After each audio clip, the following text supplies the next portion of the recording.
Today, we're joined by Chris Hutchins with All the Hacks. Kind of started the podcast on the side, and then it became that it was replacing my own salary at my job, and I thought I had to go pursue it personally and full time. You know, it's hard to get a podcast off the ground.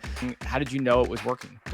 By day 2, the first episode had about 9,000 downloads. By 7 days, that first episode had 21,000 downloads. If you're listening and you're running a YouTube channel or you're running an email newsletter, you're going to get a ton of value. My career helped me build that skill set so that I was kind of launching later in my career. In general, what tips do you have for people who are looking to align with brands? You could start by picking some brands that you really love, because if you really love them, the performance will probably be better because your advertisements will be more organic and natural.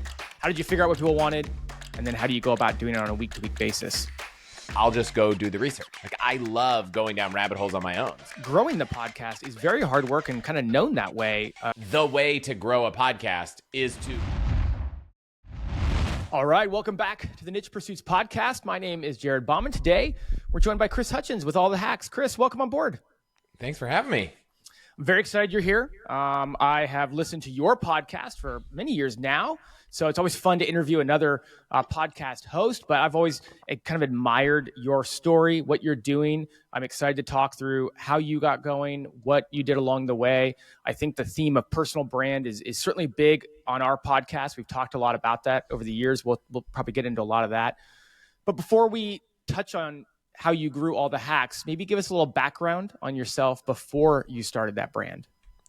Yeah, so I guess if we go all the way back, I had no idea what I wanted to do with my career. And it seemed like when you looked on the internet and asked smart people, they all said investment banking and management consulting were good jobs. So I was like, okay, I'll do those. I didn't like that. Entrepreneurial spirits don't always thrive in extreme corporate structure. So I found my way to Silicon Valley and worked at a handful of different projects, startups. One of them, fortunately, we kind of acqui-hired into Google. Managed to work at Google for 4 years, primarily, first as a product manager, but primarily as a venture capitalist. Got to do a lot of startup investing. Left to start another company on my own. Ran that for a few years before doing a similar kind of acqui-hire to Wealthfront. Worked at Wealthfront building personal finance products for millennials for about 3 or 4 years. Loved that. And kind of started the podcast on the side. And then it became such a business that it was replacing my own salary at my job. And I thought I had to go pursue it personally and full time. How would you sum up where you were at when you started All the Hacks? What was its original kind of intent? Because, you have this personal finance background, you have large scale financial background, and All the Hacks kind of speaks more to maybe an individual, I would feel like. It was interesting because when I started All the Hacks at Wealthfront, I had no intention of it being a business. I actually asked Wealthfront if they wanted to own it because I think at the time Robinhood had the Snacks podcast, and I was like, we could launch this. I could run it. And I was like, I just want to do it. Right. There was I didn't feel this urge to start a business, run it on my own, quit my job, but I wanted to do it. So I was like, look, if you can carve out time so I can kind of do this full time and you'll pay for the costs and you'll give me the space, you can own it. I don't care about that. Thankfully, they said no. And so I started it on the side, and I didn't know what it would become. I knew I was going to try 8 episodes.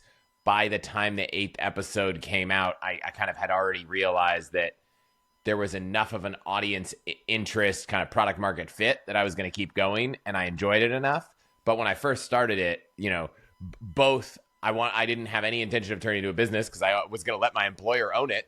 And then I really only committed to doing it for 8 episodes as an experiment more than, a business. So it was very much an experiment more than, an endeavor, if you will.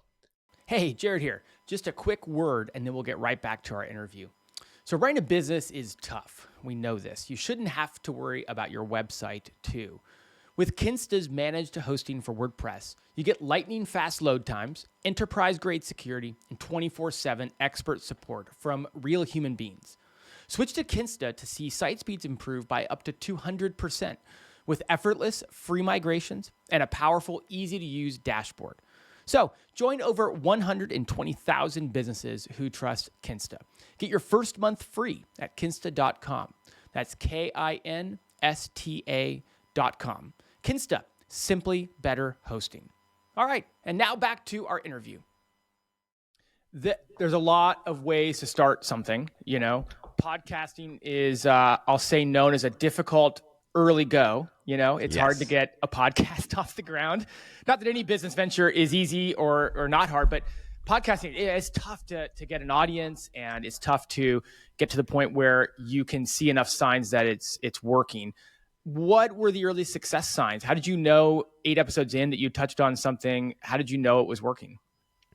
So I had a lot of tailwinds getting off the ground in that, there was this really well-known YouTube, Facebook, Instagram channel called Nos Daily that wanted to make a video about me and credit card points and bank accounts. And so they said they were going to launch this. Their videos often got 10, 20 million downloads and views. And so, I launched alongside that. I launched alongside a newsletter. And then I had a handful of friends with large audiences on the internet that I'd never asked for a favor from and used the podcast launch as that favor.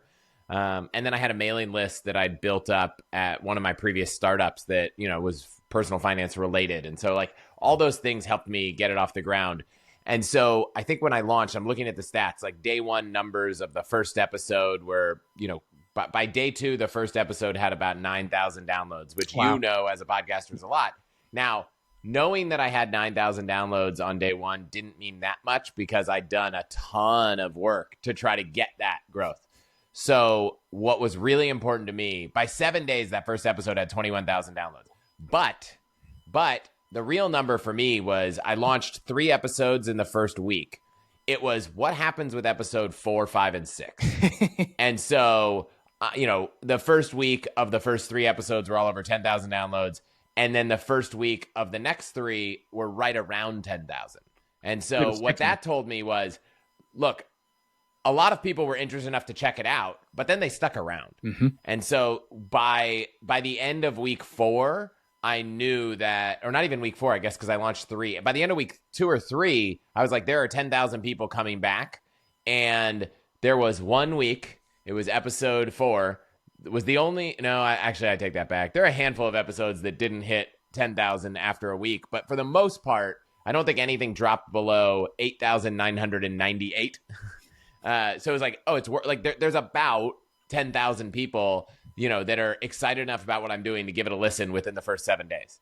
And obviously, if you extend that to 30 days, the number was, even greater. So to me, I was like, if there are 10,000 people out there, and I'd read the blog post about 1,000 true fans, right? I'm like, 10,000, that's a real number. I should keep doing this. People must be interested based on all the stats about how hard it is to launch a podcast. If you can get 10,000 people coming back, after launching a show, something's working. I should keep going. If I enjoy it, I should keep going. If I didn't enjoy it, I should throw in the towel, because no matter how many people are listening to your podcast, if you don't enjoy doing it, it just becomes such a grind that you will give up or you will be miserable. So the fact that I enjoyed it and people were coming back meant let's keep doing it. But for the first, 18 months, it was let's keep doing it on the side while I'm working a regular job. I will double down on that enjoyment thing. I think I'm getting somewhere between 250 and 300 episodes now, and it's that enjoyment that keeps me coming back and getting to learn from people. So I really enjoy it. Now's a good time to ask. You're one of a couple people now we've had on in the last couple of months who has used their expertise in their, we'll call it day job, to kind of launch something. And that expertise, the networking or connections that they've built up through that has helped that initial launch. And then, years later, we're interviewing them and they have a story about how that has now taken replaced their job. We just had CJ on a couple weeks ago about the same topic in his newsletter to the financial industry. How important was that initial, how important was it to your launch? You talked about how it was important, but how important was it to get off the ground quickly, or else the idea might have faded away? And any tips for people who might have those access to those kind of connections, but aren't thinking about that as they are launching their product? I would expand day job to day career, because a lot of the network I built was over the last, 15 years, not just the last, 2 or 3 years at the job I had. So I would think about it a little more broadly than just, my job, my relationships, my employee or my employees or my, managers or my colleagues. I would say, everyone out there is a potential customer of something you're doing. And so you never know where you're going to find those people. If you had asked me who I thought was a listener of my show, I would have been very surprised. But, I go to family reunions with my wife's family and I run into family members that are like, oh, I love your show. Like, I was like, oh, I wouldn't have expected someone, to be loving the show that, wasn't kind of similar to me, lived in a, urban area. This is someone who lives kind of in a much more rural part of the country, 20-year age gap to me kind of thing. And so I would just not assume too narrow of an audience, right? I assumed a much wider audience. And that was a beneficial assumption. I, on the flip side, think that one challenge of kind of splashy, big, ambitious launches is that you get a lot of false positives. Yeah. And so I think, look, I don't regret launching in a way that kicked it off, at a high level, but I somewhat regret that most people, I'd had the fortunate luck of or ability to go on, 10, 15, 20 podcasts. And I felt like the medium was really natural. Some people start a podcast and it's the first time they've ever recorded themselves on a microphone. And so if they did a big launch on the first time they've ever recorded themselves, like it actually might be counterproductive because the work they did, if you go back and watch the early Mr. Beast videos, like it's probably good he didn't get 100 million downloads or impressions of that first video because it probably wouldn't have done as well. It took time to build that skill set. And so I think my career helped me build that skill set so that I was kind of launching later in my career. If I was doing this when I was 22, it just would have been a very different process and it would have been a lot more hustling for things.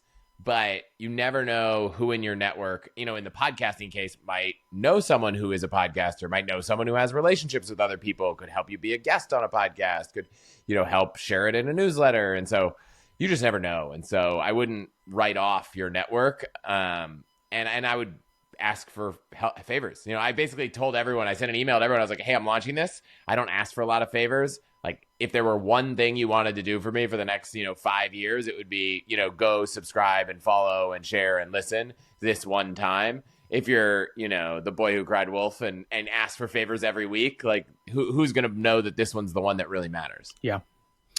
That's some good advice, especially along the lines of the ability to, where you're at in your career, and if what you're producing is actually going to be your best work. Maybe catch us up to where the brand is now, because it's so much more than a podcast. Maybe tell us the end, whatever numbers or figures you're comfortable sharing, and then we can get into how you grew it.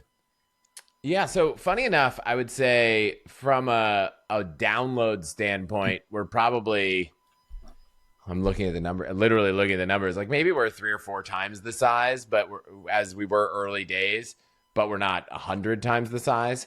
I think that doesn't mean we didn't grow because there's lots of natural attrition. And then there were some major platform changes that happened that resulted in a lot of people losing a lot of downloads. Yes. And the interesting thing about podcasting for anyone who's not familiar, unlike YouTube, and you'll see a view count, and that view count is someone that actually clicked on the video, but they might turn it off in 20 seconds, right? And about half of people do. Yep. On podcasting, it's much stickier, but the download really doesn't mean that someone listened. It means that someone started listening. And if you look at the numbers, they can be a lot smaller, but the people who do listen for a really long time. So you have this really engaged audience. So I like to think of a podcast listener is probably worth, if I had to guess, like 10 YouTube viewers and maybe 100 or 1,000 Instagram or TikTok watchers, because they're just so much more deeply engaged with what you do. So the core business is still the podcast, and the core revenue comes from sponsorship on the podcast, a few partnerships we have with brands that are on an affiliate relationship instead of a sponsor relationship. But the things that we've naturally extended, where we said, okay, well, what did we learn and about our audience and about our skills that we could apply other places? So we learned really, I think I took the same startup founder growth mindset to, how do you structure, monetize, and kind of grow a podcast. And was fortunate that there were a few other very large podcasters who hadn't monetized yet, hadn't thought about growth, but had gotten a big show and said, can you just do this for me? And so I went to the guy that I had kind of brought on to do freelance ad sales and said, hey, what if we work together and we could bring on a couple other shows and do it in a really kind of bespoke, elegant way that is not churning through a network of 1,000 shows. And so one line of the business is we basically take everything we know about selling ads for our own show and we do it for 2 other shows. We're not trying to build a huge agency. Like a major, like massive growth would be going to 3. If we ever got to 5, I would be blown away. Like I don't want to run an agency. So I would need to extricate myself from that business before it would grow because that's not how I want to spend my time. So that was one example. I did an episode on, I love to travel. And so we did an episode on Iceland because I'd always wanted to go to Iceland. I wanted to learn about it. And I experimented and said, hey, is anyone listening interested in going on this trip that we're learning about? If so, go fill out this Google form. And then we ended up the first year taking 16 people to Iceland. And then the second year, we're taking 32 people to Iceland. And so it kind of came out of, I want to go to Iceland. I'm going to find the best person in the world to organize a trip to Iceland. If I'm going to go through all this work, maybe other people want to go on what I think is the best trip in the world. And then once we've created the best trip in the world, why don't we do it again? Now, will we keep doing it? I don't know. Like the margins on travel aren't that sexy, and there's just a lot of logistics, and the culture of Iceland might be one of, if not the worst I've ever worked with, in that people are very laissez-faire about how they do business. So it's like, oh, I'm a hotel, but I'm going to be out of town for a month. And so like, if you don't hear from me, don't worry about it. Or like, can I just get back to you in 3 weeks? And it's like, we're trying to book something. We're trying to price it. So it's very frustrating to deal with. Beautiful country. Highly recommend everyone go. But boy, organizing and communicating with that country is a challenge. We launched a newsletter. We've tried 3 or 4 iterations of what that newsletter is. And we've landed on something that I'm really happy with. And I would say it's always interesting to think about how to value that. We kind of primarily sell ads in a podcast, but we put those ads in a newsletter also. And I know that plays into the value, but we're not actually selling it. So like if I can't assign dollars to the value of the newsletter, but I know it's helping the whole business. Mm-hmm. Let's see. I think that's the core of what we do, but I'm sure I'm missing something. Oh, we built some products. We have a membership. Those are kind of more experiments than, major impacts on the bottom line. But, it's nice to have a place to come up with ideas and ship them and share them with people without having to do it with everyone all at once. I'm glad you went through all that. As a listener of the podcast, somebody gets your emails. I find it really interesting, right? How personal brands break down in terms of the different things they do. What is, kind of, as they say in business, what's the dog and what's the tail? What's the primary driver? What's the core product? What are secondary products? I mean, I've known that you have a podcast, a newsletter, a membership. And then I also, and I'm glad you touched on, you're always trying things. And, we can get into more of that. But where have you started with the podcast? You moved into these other things. How have you made decisions along the way as you've grown your business on what to put your energy into trying versus what is shiny object syndrome and not worth taking your eye off the prize or off the focus? I think shiny object syndrome is dangerous if you don't treat it like a set of experiments. So these trips, not sure if the trips are necessarily going to be something we do forever, but I didn't make any promises when we started it. It was like, hey, we're going to try to take a trip. Okay, we're going to try to take that trip again. Like but one way to do it, and I can think of a couple examples that I won't name by name. They were like, oh, we're going to launch trips and we're going to do 20 destinations across the world in year 1. And it's like, well, now you've kind of committed to build a travel agency. Yeah. And like, what does that look like? And so I like to kind of step slowly into things and find what's interesting, and with the full understanding that if it's not interesting, we just won't do it again.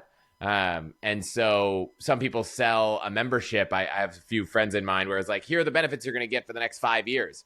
Well, now you've just committed to a 5-year thing. Mm-hmm. And so I always try to jump into a new thing with the expectation that if it doesn't work, we have an out, which is just stop doing it.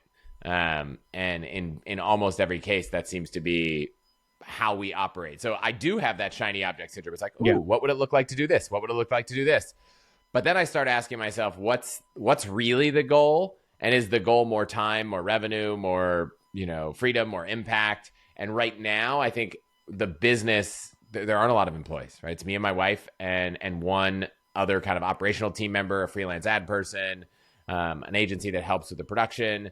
But we could bring on more revenue, but to manage it, we need to hire more people. And then it would feel more like a job. Mm-hmm. So I'm actually more interested in, if we could cut 10% of our revenue and cut 50% of the work, I don't know, that seems more lucrative and interesting to me than trying to turn that 10% into another 50% and hiring people and managing it. So I'm more in the cutting back on time at the expense of limited amounts of revenue than I am about trying to grow at all costs. Yep. But I say that from a place where I've had financial and career success that makes that possible. And there were absolutely times in my life, where that was just not an option. Mm-hmm. Mm-hmm. Let me ask you about content creation. I mean, it starts with the podcast for you, it sounds like.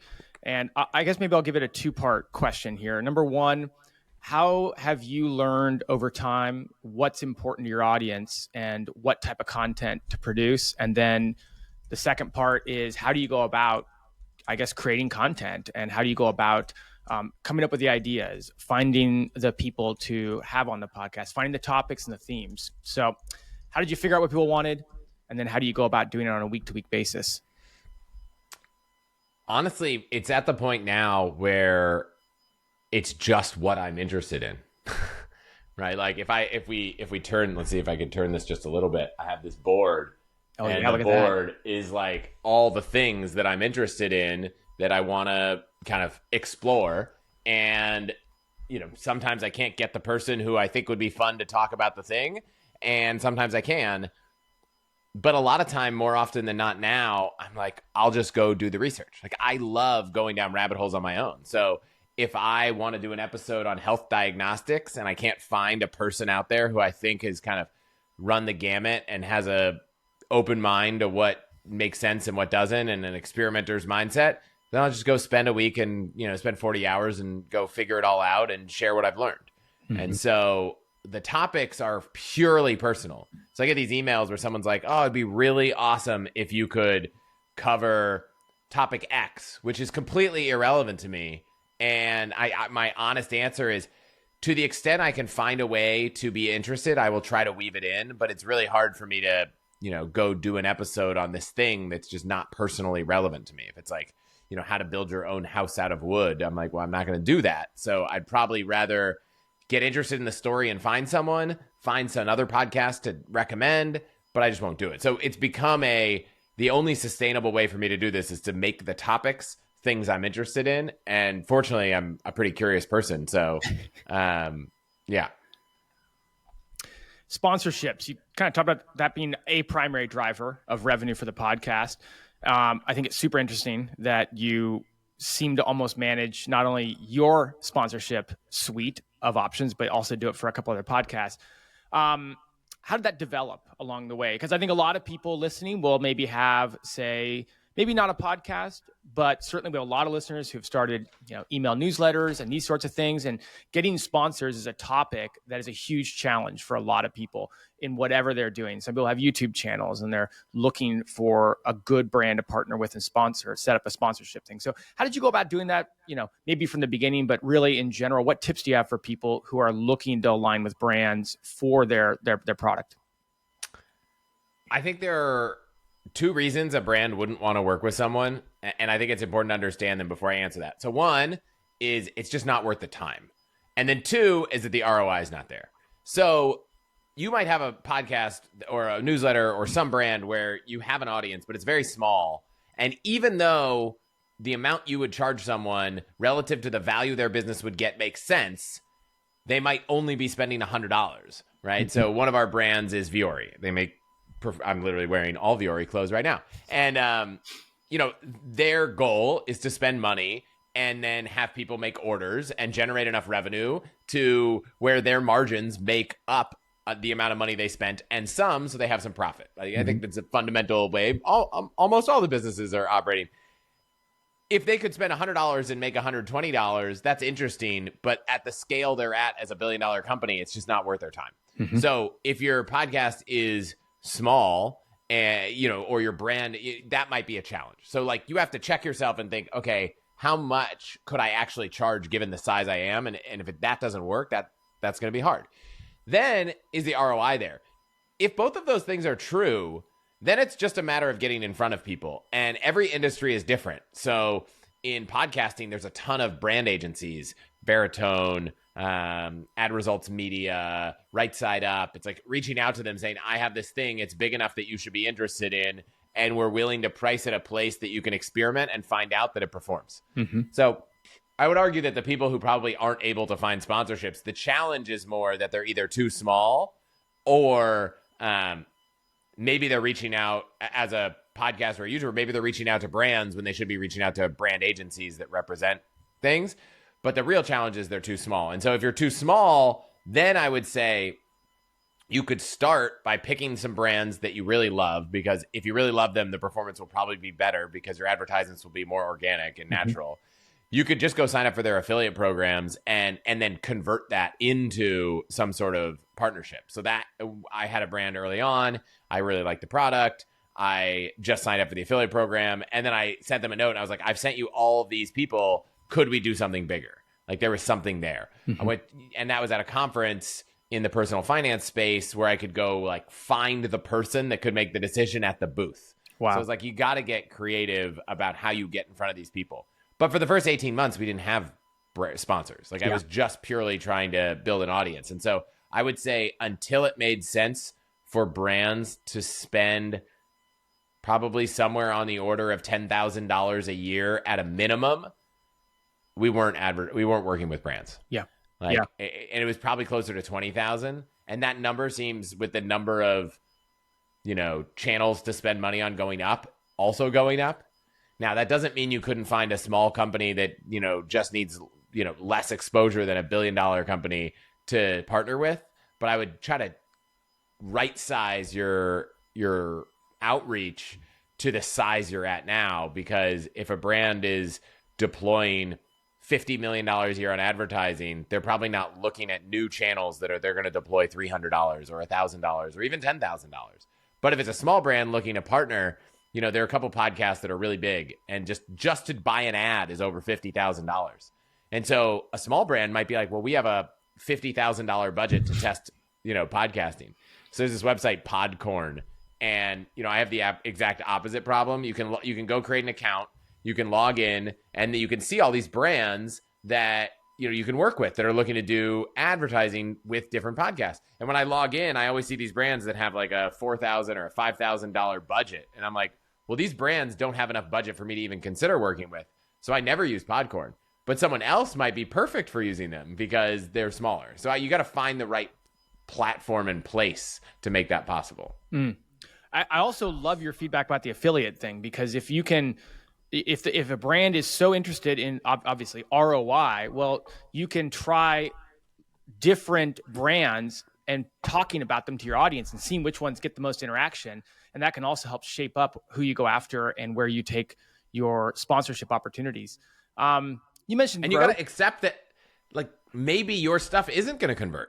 Yeah. Right? The great thing about affiliate brand marketing is that you can find that you get the data. Yeah. If someone gives you a sponsorship, you may not get the data back from them. With affiliate, you will get the data. The flip side to that is, depending on your medium, attribution is really tough. So I'll tell you that when we were at Wealthfront and we did a sponsorship with a brand, let's say our target was we wanted to pay, and this is not an accurate number, but let's say we wanted to pay $100 for every new customer.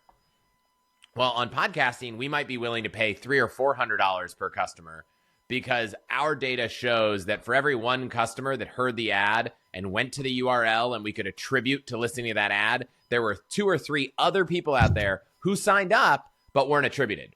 If you were doing an affiliate thing, you would only see the one. Yep. And so for podcasting, the reason I don't like affiliate partnerships is that attribution is really bad. Where that's a different story is if you're working with a brand where the price of the purchase is maybe $1,000 or $2,000 or $5,000 or $10,000 or $100,000, then that intake is always going to require some sort of human interaction. And so they'll be better at attribution. You're not going to have a reporting dashboard. Someone's not going to click a link and buy in 5 minutes, but you might actually get really good insights because they're going to do an interview and say, where did you learn about us? And so you could try that as well. So you'll get better data. On a newsletter, it might be very different, right? Like newsletter, it's much more like you see the thing, you click the thing, you buy the thing. Yeah. And that's to some degree also why I think, certain podcasts you'll see have a newsletter is also if their business model needs that sort of attribution, then a newsletter can help out. It's probably a good time to ask you about growth. I mean, going all the way back to when you started all the hacks, how long was it until you left your full-time job to do all the hacks? And where was it at? Like, were you taking a leap of faith, or did you wait until... I did not take a leap of faith. I should have. I should have taken a leap of faith. And I think I always tell people to ask yourself what advice you'd give to a friend in the same situation. And I would have told a friend a year earlier to quit and do this full time. Yeah. I did not take that advice. And I think part of it was that I did not have the most demanding role. So if it was one of those things where I just didn't have the time to invest in the thing while doing my normal job, I probably would have forced myself to leave earlier. But I had the time to do it. So it's like, gosh, do I want this other salary that doesn't require as much mental overhead and is flexible? Kind of. Like, it was really nice. But I got to the point where the revenue from the podcast was enough that, it more than covered the salary I was making. And so I thought, I just have to do this. And I can't remember the exact moment, but it was definitely not in the first two. It was probably like 2.5, 3 years in, it seems. I can't remember exactly when, but it was not. It was about 2 years ago, maybe. Yeah. Okay. I can look it up. But. Pretty recent. Yeah, that's amazing. If you could look back, what were the things, maybe some inflection points or some strategic choices you made that led to some different growth happening?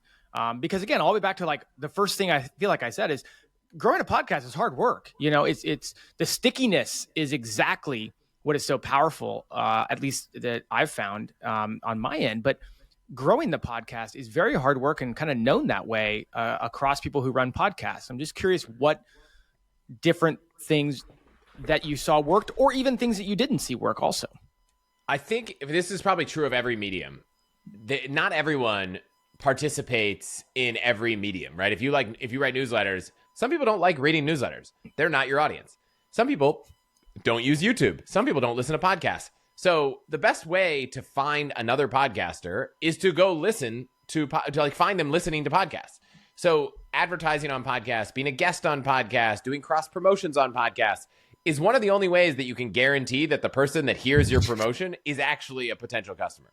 And so for me, like the way to grow a podcast is to go and be on other podcasts. Now, one of the challenges is you have to have a unique perspective or point of view. And I think I was fortunate that my previous career helped there. And then when it came to a few specific niches, I just had a ton of knowledge. Like, I don't know, I'm probably sitting on 25 million credit card points right now because I played the points and miles game really hard.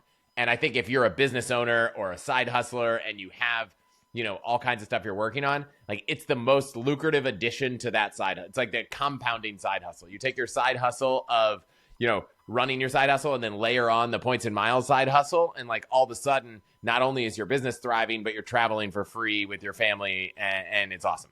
So if all the hacks is the place to go for that. That's not the topic today, but that I leveraged that expertise to go be a guest on podcasts.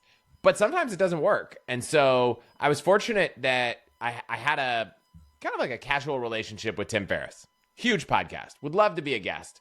And I pitched him to be a guest, and his answer was no. Like, I'm not interested in racking up points and miles. That's just not a thing that I'm interested in. I was like, dang. But I think, most people would be like, okay, that's not going to work. And I was like, okay, that's not going to work. But I still was going to launch a podcast. And this was early on. I think I'd launched it, but I hadn't figured it all out. And I was like, well, I still have tons of questions. You're successful. I could probably learn something from you. And this wasn't as intentional as I wish the story would be, but I'll share it because someone could turn it into an intentional thing, which is I sent Tim 15 questions about podcasting. And I made sure, a lot of people would do this, but I made sure that there is not a single place on the internet that I could find the answer to any of these questions. He'd probably done 5 interviews where he touched on podcasting that weren't about podcasting, right? And so I went and listened to those. He'd written a couple blog posts. He'd shared a few things in email. So I was like, I'm going to be a master of everything Tim's ever shared about podcasting. And then I'm going to come up with what questions I have that he hasn't addressed. And he was like, wow, this is interesting. He's like, would you ever want to come on my show and we could just talk about this? Because it turns out people email Tim all the time. Hey, how can I get better at podcasting? And they have similar questions that he hasn't answered. His insight to me was a lot of the questions people email him, he has answered, and that's annoying. But some of them they hadn't. So he invited me to come on his show as a guest, or I guess as a host, to interview him about podcasting. Wow. Now, naturally, one of the things we talked about in that 3-hour conversation was my experience launching a show. And even though Tim's not necessarily interested in optimizing points and miles, we have enough mutual friends that he knows like that skill set of mine and referenced it multiple times. And even as a part of the interview, and I asked this in advance, so this was strategic. I said, hey, why don't you listen to one episode of mine and give me feedback live on the episode? Because we're doing this because there's a lot of people out there who are trying to learn about podcasting. That would probably be good for them to hear. Now, of course, I picked the episode that I thought would be the most awesome for him to share. And sure enough, he was like, it was great. Your guest is amazing. Like, you know, it was a great, that worked really well. Yeah. And that was a huge inflection point in growth. But it wasn't a huge inflection point like it 10x the business. It was like the business was growing 5% and that week it grew 10%. You know, like podcasting is hard. And I just gave a talk about podcast growth. And it's like, even though I would argue that I'm probably in the top single-digit % of people who've experimented with growth on podcasting to the level I have and spent tens of thousands of dollars on all kinds of interesting growth opportunities, campaigns, experiments, I still haven't been able to like hit a hockey stick curve on anything, right? Wow. There's no silver bullet with podcast growth. It is slow and steady. And, you know, if someone came to me and said, I have $100,000 to grow a podcast, I'm not sure how I would tell them to blow it up other than make sure you have really good content, which money can't pay for. So that is a cool story. That is a really cool story. That is, I love that you got to know and then still figure out a way to make it work. I did not know you were on Tim Ferriss's show. That's cool. I'll have to go find that podcast episode. Yeah, it was a good one. Hey, let's talk about your membership side of things. I know you said it's not the driver, but I'm still really curious about it. I'm curious what gave you the idea to start that component of all the hacks, what you've liked about it, what's been challenging about it. Again, memberships come up a lot in our audience here. And so I'm sure that everyone would want me to at least ask you to touch on it. Yeah, membership. I have this weird relationship with our membership because I don't quite know what it is. And it originally started with an idea that I wanted to turn it into kind of a place where I could go negotiate better discounts for members. And so members would join a membership and the discounts we have for members would pay for themselves. And that is true right now for a couple of deals, right? If you want to track your net worth, I think Kubera is the best tool. It costs $150 a year and it's free for our members for the first year and the membership's $99, right? Like if you want to get an estate plan done for your family, I use Trust and Will myself and you get 50% off as a member. So those two discounts will pay for your membership. Mm-hmm. If you want to go do wine tastings at, a couple vineyards in Napa, like we have a relationship where you can go do that for free. Like it'll pay for itself for those few edge cases. And so the more I thought about building that business, the more I realized that I just didn't think it was a thing that I wanted to build and run. But that was the original idea, was we're going to curate some discounts. And as the podcast grew, it just became untenable to respond to every single email everyone sent. And I still want to try, but the answer is I don't have an unlimited amount of time. And if I'm going to try to respond to everyone, it's not going to work and I'm going to run out of time. So the membership kind of also became a place where you could ask questions, and not only would I jump in and answer, but other people would. So it was like, how do I kind of gate access to me? Then I built a optimization tool in Google Sheets for picking the right credit cards to earn the most return. And I was like, well, I could give it away to members. So then there was like that perk for members. And then there became a few topics that I can't even talk on this show about, but that are kind of in the realm of, deals and optimizing points and miles and cashback and all that stuff that are just kind of like a little more closely guarded. Yeah. That I was like, I'd love to share it with 100, 200 people, but I don't want to share it with 300,000 people. So the membership became a fun place to be able to share some of this cool stuff amongst people who are like a little bit nerdier and more interested in it. And so it's kind of evolved to a place where if you look at all the things you get, I'm not sure if any single one of them is the primary reason anyone's joining. And if you ask all the members why they're there, I think you'd probably hear that the number one reason is they just wanted to support me. And so I'm not sure what the future of that holds. Yeah. It's a place where, every couple days there's a question. I share interesting things when I find them. And I imagine that if you were a member for 2 or 3 years, there will probably be at one point in that 2 or 3 year period where you will make back more than you've paid for those 2 or 3 years. But it might not happen for 6 months and you might not make it that far. I just can't promise anything yet. And so I'm not sure what to put into that. But our biggest source of non-sponsor revenue right now has historically been credit card affiliate revenue. Mm-hmm. And so this is a good kind of case study. So we talk a lot about points and miles. People that know regularly that listen to the show know I always say, hey, look, I want you to get the most points and miles. If you're going to open a new card and there's a good offer on our website and you can't find a better one, use the link on our site. It supports us. We make money. And, you're getting the same deal. There's a better deal somewhere else. Go use the better deal. I don't want you to, support me at the expense of a good deal. Mm-hmm. But I do want you to use the links if it's all the same, because why not? And so ultimately, a few of the institutions, specifically Chase and Amex, have kind of cracked down and said, you know what? We are too old school with our ability to use technology. We care about making sure that brands we partner with aren't saying the wrong thing. And we don't know how to use any technology. So we're not going to let anyone say anything on a medium that we can't Command F and search for. Which means if you write a blog, great. The two requirements, and they didn't explicitly say this, they just created rules that I have backed into this, is we need to be able to easily search what you're creating for our brand to make sure you're using it properly. And there needs to be an easy way for you to edit it. Well, podcasts, not easy to search, not easy to edit. Yeah. YouTube, not easy to edit, but easy to search. Email, easy to search, but not easy to edit. And they basically said, you can't use any of our terms in email, podcast, or YouTube. So for the last few months, we've been like, okay, well, while we try to figure out if there's a way to make this work, we're just not going to focus on topics that touch on that.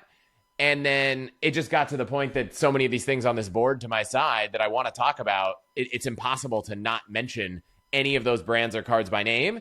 And so we've recorded a couple episodes that are going to break those rules. And the question is, can we find a middle ground before those episodes come out? I don't think the answer is yes, to be honest. Or do we just cut off what will ultimately be about 25% of our revenue? Wow. So one interesting thing that came out of that is we might replace all of those affiliate links with referral links for members. And most of those referral links are worth anywhere from $100 to $400. Mm-hmm. And so if you figure if we're driving, let's call it, 6 figures of revenue for affiliates, that's probably similarly 6 figures of revenue that would be going to members. Now, it doesn't make sense to capture all of it, but maybe we split it. Now, there's no attribution, there's no tracking, so we need to come up with a system that's like, hey, maybe you have to pay more than $100 a year to be able to share your referral links. But if your referral links don't get used, maybe we refund you for the, I don't know what the system is. Yeah. But the membership may change form or be more important as a result of losing that revenue. or maybe we'll find some Hail Mary way to save it. I don't know. That is, talk about disruptors in business. I've heard a podcaster who you've done where you like refer to it as a popular credit card, or maybe that's in your newsletter. And I didn't. Yeah, no, in the newsletter all the time we say this popular credit card stuff, and it sucks, but we're trying to see if there's a way to figure it out before we pull the ripcord. But at the end of the day, do I want to lose some revenue and be able to just talk about what I want to talk about? Yes. Do I want to lose a fourth of our revenue? No. Yeah. But at some point it's like, if I did the math and I was like, well, if a third of the content I want to talk about, I can't talk about, and we're going to have to cut back on the episodes, well, then we're going to lose revenue there. Yep. Would I rather have a weekly podcast where I can talk about whatever I want, but I can't have credit card affiliate revenue? Or I'd rather have a 2 week on, 1 week off podcast where I feel like, I can't talk about the things I want to talk about? I don't know. One of them feels good and one of them doesn't. Wow. Well, it kind of dovetails into the question I had written down next. So you sort of segued, but I was going to ask you, like, where are you going next with all the hacks? What is on the horizon? Given so much of what we talked about here, where you're very focused on what brings you excitement. Podcast growth is slow and hard, but consistent when you stick to it. You've tried a lot of things. We talked about the membership. I mean, where are the next steps from a high level for you and the brand? Honestly, I feel like it's back to basics a little bit. It's the thing that's doing the best is the podcast. And so if we could grow the podcast 25%, we'd make back that revenue without having to go launch some business that seems like a distraction. And so honestly, I could see a world where next year we're not taking trips. We're cutting back on some of these other experiments, and we're really focused on the podcast and the newsletter. Yeah. And so my wife and I were joking. We were like, why don't we just go spend a bunch of money to see if any of these growth experiments that we've done at small scale work at a larger scale? Like, while we still have the affiliate revenue, let's go spend it and see if we can grow the podcast. So I think it'll be more focused on the podcast being exactly what we want it to be, and not trying to launch new things. Yeah. With the exception of, if people are still going to come to our website to click links for credit cards, I want those to go somewhere, and I don't just want to send them to Chase for free. Like that, nothing would piss me off more than Chase creating rules that take away our revenue and then me being forced to just give them free leads. So we're going to find a way to solve this. And we've already built a site to kind of collect all these referral links, but it's messy. Like, they break all the time, and everybody has different referral offers. So like, I don't want to go share 6 links where one of them's really good and 5 of them aren't. So we've got to, check them and make sure they're not failing. So it's a lot of work to monitor, but potentially there might be people being willing to do that work for referral. I don't know. We got to figure it out. Yeah. But yeah. I would say I'm not trying to take on more work as a result of this. Right. Yeah. No, I appreciate the answer. I liked how you said, hey, if we just grew the podcast by 25%, it would just make up for that. That's also, I didn't mention one thing. I did 2 episodes that are really interesting. So one of them was all about gift card resales. And then the other was all about making $3,000 a month doing different deals and side hustles and whatnot. And so that one was episode 181, gift cards. I'll tell you in a second what episode that was, but you can just go to allthehacks.com/181 and you'll find that, or you can go to allthehacks.com/212. I get really excited when I find interesting arbitrage opportunities. So gift cards was a really interesting one that I found, and we just spun it up as like a 1-month experiment.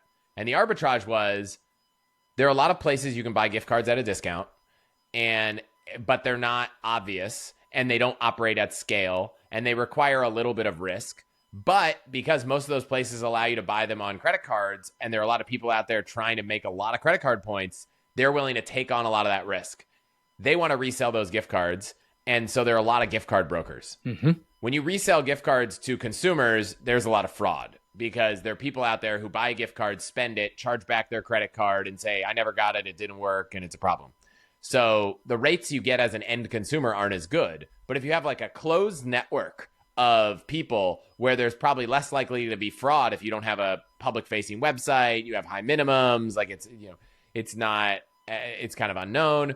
So we launched this gift card resale site, and we basically were able to pass on a much better rate than you could get buying gift cards anywhere else. And we did like $1 million in sales in a month. Wow. Now, margins on gift cards are really low, like, you know, it's low single-digit %. So it wasn't like a lucrative business, but it was a really interesting experiment. And the more I just go deep on all of these different ways to optimize, whether it's credit cards, whether it's gift cards, whether it's, you know, reselling products, it just seems like some of those side hustles are really fun for me and could replace revenue and might be completely separate from the business. So if I free up my time and all of a sudden I can go do something else on the side that makes back that money that I enjoy, then I could talk about how I'm doing it on the podcast. Like, it kind of comes all full circle. So I was about to say, I took my kids this weekend gift card reselling at Lowe's, and it was a fun experiment of what can I do with a little bit more time, and then I can go talk about it. Yeah. It all becomes good content for your podcast. Final question from me. This has been really cool. Just any high level mistakes that you feel like you made along the way that you can share in the effort that people don't have to make them themselves. I think I did this episode. I don't know the number, so you have to Google it, about burning the boats.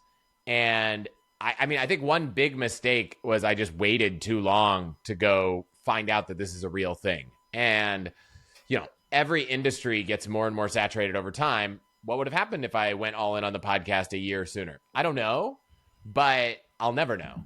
Yep. And it always feels so risky to go leave your job and commit to something full time, but mostly because I think it always feels permanent. It's like, I'm going to quit my job and now I'll never work. Well, you're not going to quit your job forever. Like, if it doesn't work, you'll go get another job. And like, will it take some time to find that other job? Yes. Will it be the same job? Maybe, maybe not. If you're really good at your old job, maybe they'll hire you back. But I think it always feels like you're making these decisions that are forever when they're not forever. And so the cost of going all in is not, I lose my $100,000 a year job for the rest of my life. It's, I lose my $100,000 a year job for however many months I'm not working. And so when you look at it from that perspective, and then you realize that that $100,000 a year job is pre-tax, and you factor that in, it's like, oh, like maybe leaving my job for 6 months to go experiment on this thing is really a lot lower risk and higher upside. Because if you find a job like I did, where you actually really love what you're doing and it doesn't even feel like work, and you can grow it into a business that sustains you, it sucks that I spent a year not knowing that. And so one of my lessons was, even though I'm now talking about this, even though I was a venture capitalist, even though like I just still wasn't willing to bet on myself sooner. And so I wish that I had. And so that was one regret. And then I think the other regret is thinking, like, just not realizing how important it is to do things you want. I think early on, I did a couple episode experiments where I was like, oh, this is a really great named guest. And fortunately, in those few experiments, I actually really personally cared, but it wasn't a good fit for the podcast. I did an episode with Tony Hawk, and I was a skater. There's skateboards in the background, like, but it didn't really fit in with the podcast. And I think I did it because I thought the brand name mattered. And I realized how little having famous people as guests matters compared to having good content. And so if I do an episode by myself with no famous person, but I go deep, that's what people are there for. People aren't here for like today's episode. They're not here to hear me. They're here to hear what I say as a result of what you ask, because they've gotten to know you and they trust you, the host of this show, to create good content. You know, if you said, hey, I'm just letting this person talk with no context, it would be more like an ad. So people forget that you build this brand. To go back to the personal brand topic, like, you are the personal brand, and you think you need other people to leverage it. But sometimes I think that's a crutch because you're not yet convinced personally that you actually have a personal brand. And then it clicks in a moment. You're like, oh, people are here for me, right? Like, I don't need all these guests. What if I just did solo episodes? Like, you know how much easier it is to just record with a microphone than to rely on other people saying yes. And so I've started doing a lot more of that. but only after coming to the realization, which is hard because it's kind of a little egotistical, arrogant-y kind of realization that like people are here for me. They're not here for these kind of cool people I'm interviewing. But once you realize that, you can do a lot more and you can take a lot more risks and experiments, and it just kind of changes the perspective. So I think if I was willing to bet on myself, and both of them are kind of the same, willing to bet on myself and realize that I was the thing people were coming to earlier, I would have just been in a better place sooner. Yeah. I can echo some of those things, certainly hosting podcasts, but it's really great feedback, especially as it all rolls into this idea of personal brand. You know, like the first word of personal brand is personal. And so many times, a lot of us skip the personal part when we're building a personal brand and just try to build the brand and leave the personal part off. And to your point, it's such a big part of a personal brand. Yeah. Chris, let's see, allthehacks.com, but anything else? I mean, I'm a regular listener to the podcast, so I can vouch for it. And if you're wondering, like, you do touch on a lot of topics about really just, I think you even say it, hacking your lifestyle, not just, points, credit cards. Yeah, I always say it's about upgrading your life, money, and travel. And if I look at this board, it's like recently we've done episodes on, freedom versus entrepreneurship, but we've also done one on fast tracking airport security. We've done one on happiness. We've done one on medical tourism. Like, we've gone through every aspect of life and business and tried to either do a deep dive or find an expert on a way to dial that in. So, if you don't have kids, skip the childcare episode, right? Like, it's not for you. If you don't ever want to leave your house, then skip the travel episodes. Right. Although I would encourage you to change that perspective. But yeah, so every week the goal is to find some area that we can upgrade and improve people's lives without necessarily having to spend a fortune. And if you're listening to this, you could just, when we're done, go search all the hacks and find it there. Yeah, I can vouch for that. There's some that come out and I'm like, doesn't really apply to me. I'll skip it this week. But then when I listen to one, when I go into it, it's always a really big deep dive. And I get a ton of value out of the 45, 50 minutes you do deep diving, whatever topic it is. So it's really good. Let me give you one challenge, because I would say the most frequent email I get is from a listener who said, I was about to skip this, but then I was listening to another show and my player just auto-played it. And I'm so glad I did, because I didn't think I needed to listen to someone talk about friendship and happiness, but it totally changed my perspective. Mm-hmm. So I'd encourage you to, the next time you have that realization, give one of them a try and see what you think, because I'm surprised at how many people came to, rack up points and miles and stayed because they really want to improve their life, their relationships with their friends, their family, their, career, their job, and that kind of stuff. And so I try to make sure everything is super tactical and engaging. And I'll tell you, a third of the episodes I might not have wanted to listen to, but I'm producing them in a way that I hopefully think apply to everyone. I couldn't agree more. We get emails from people so much similar. Like today, it's a podcast heavy interview, but if you're listening and you're running a YouTube channel or you're running an email newsletter, you're going to get a ton of value from it. And so I couldn't agree more. I give the same feedback to people who are emailing or commenting and saying, hey, like, I love your episodes on YouTube. And it's like, great, you're going to learn a lot from our episodes on other types of niches that will also apply back to that because of how we produce it and how we make it. So you're exactly right. Point awesome. taken. Chris, thanks so much for coming on board. Until we talk again, really appreciate it. Great interview. Thank you again. Yeah, thanks for having me. Hey everyone, Spencer here, founder of Niche Pursuits. Are you adding a new internal link pointing to each article you publish? You should be. Ever find it time-consuming and a bit overwhelming? Remembering what content you publish and deciding which anchor text to use can be a real headache. What if there was a better way? Well, that's exactly why I created Link Whisper. Simply click Add Inbound Internal Links, and Link Whisper will scan your site in seconds and suggest the most relevant links with appropriate anchor text for your new article. Now simply check the box next to the internal links you want to add, and Link Whisper will add these links for you. No need to go into each article, edit, and add the link. It's already done. No more manual internal link building or guesswork. Just efficient, accurate linking that saves you time and improves your SEO. Transform your content strategy with Link Whisper. Start linking smarter, not harder. Use the coupon code PODCAST for $15 off. Head over to linkwhisper.com and use coupon code PODCAST to get $15 off.